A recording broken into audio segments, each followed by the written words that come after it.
When you're developing the church, you get people who have their own independent ideas, and they want your platform without supporting your vision.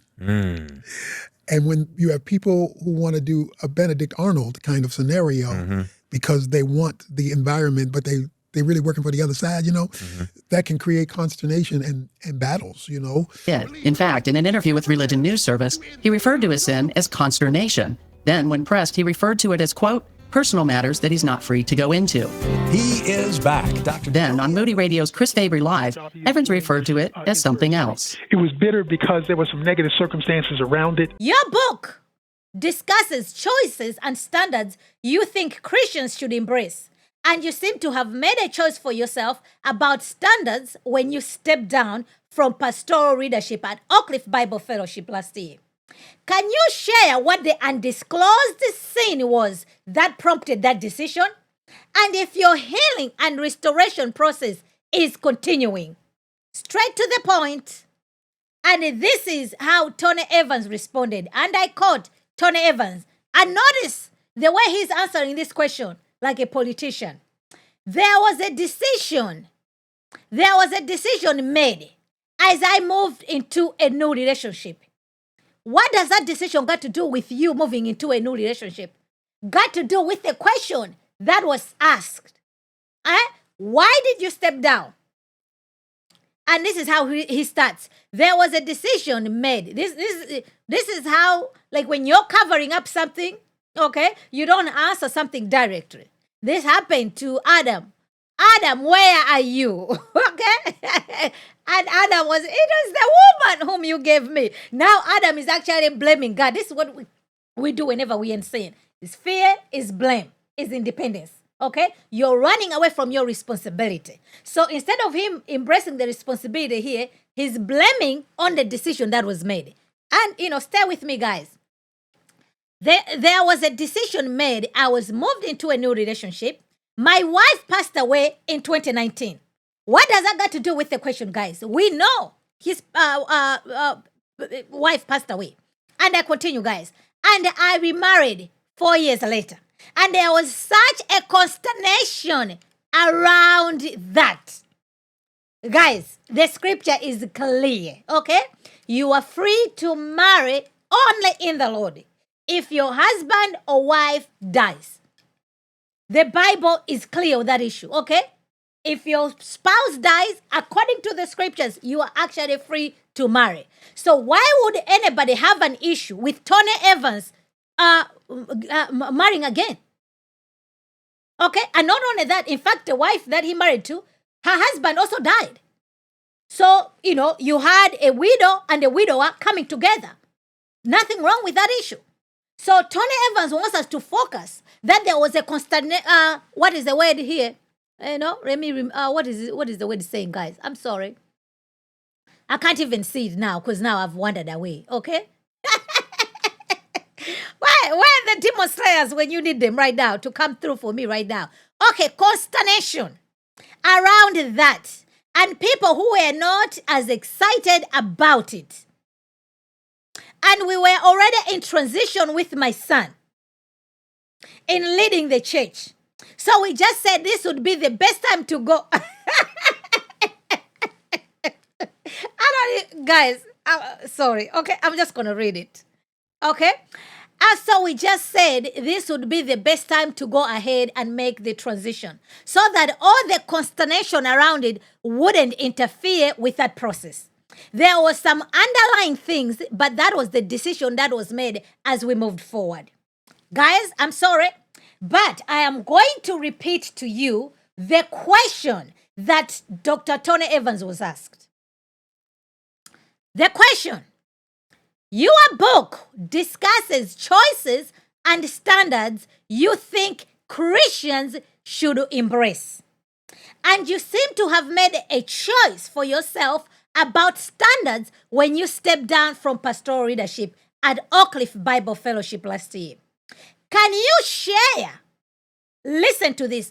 Can you share what the undisclosed sin was that prompted that decision?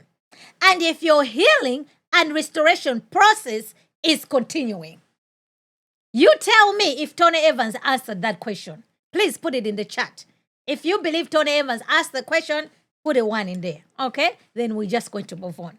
Clearly, I can read it. He did not answer that question, okay? So, next, okay? Here we go, guys. Welcome. And then, obviously, he didn't answer that question, but the interviewer.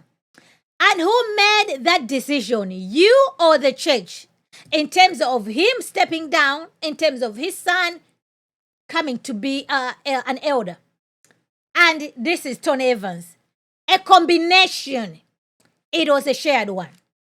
Why is Tony Evans making decisions about the church, and yet Tony Evans is disqualified from ministry? He stepped down from ministry. He's undergoing church discipline.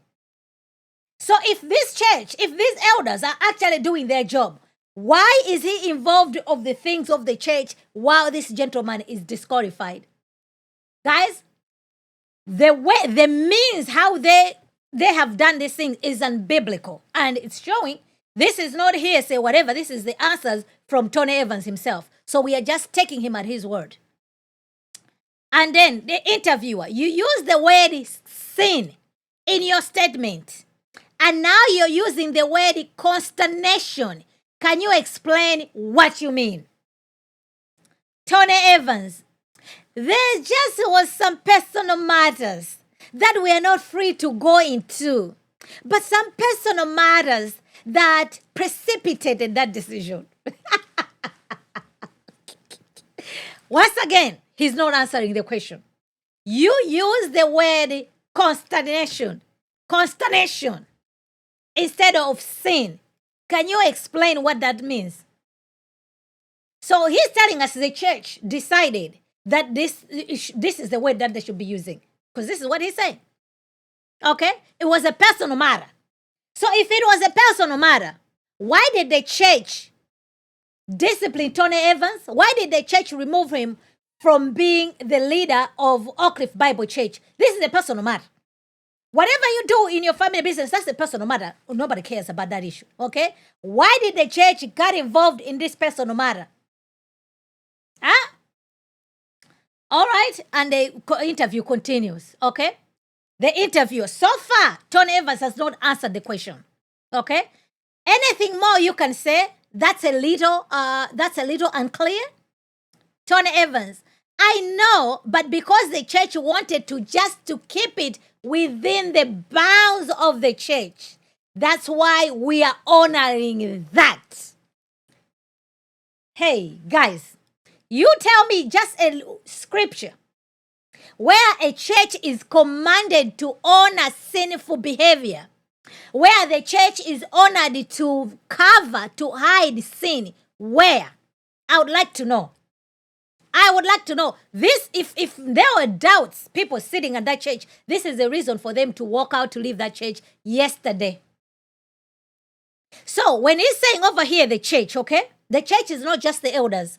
There are people, as I'm speaking to you, at Oak Cliff Bible Church. They have no idea what Tony Evans did. So what does he mean by here saying that the church, they decided to keep that a secret? To be quite honest with you, if Oak Cliff Bible Church, including the members and the elders, have come together and agreed they're going to keep quiet, not discuss about this, I have no problem with. That's their business, that's their church. But I can tell you, beyond a reasonable doubt, the members are sitting there, they have no idea what it is. So what Tony Evans is saying here, it's not true. The members, they don't know. Are there elders there who know what happened? Yes. According to his own son, said that he doesn't even know. He's a son, and he was also a member of that church. He said he was never told what his dad did, him and his siblings. So Priscilla Shire doesn't know. Crystal doesn't know. Jonathan doesn't know. Tony Evans Jr. doesn't know. So the flesh and blood of Tony Evans, they don't know. So you tell me if the members of Oak Cliff Bible Church will know. But Tony Evans is telling the public here that the church decided to keep it quiet. That is the lie.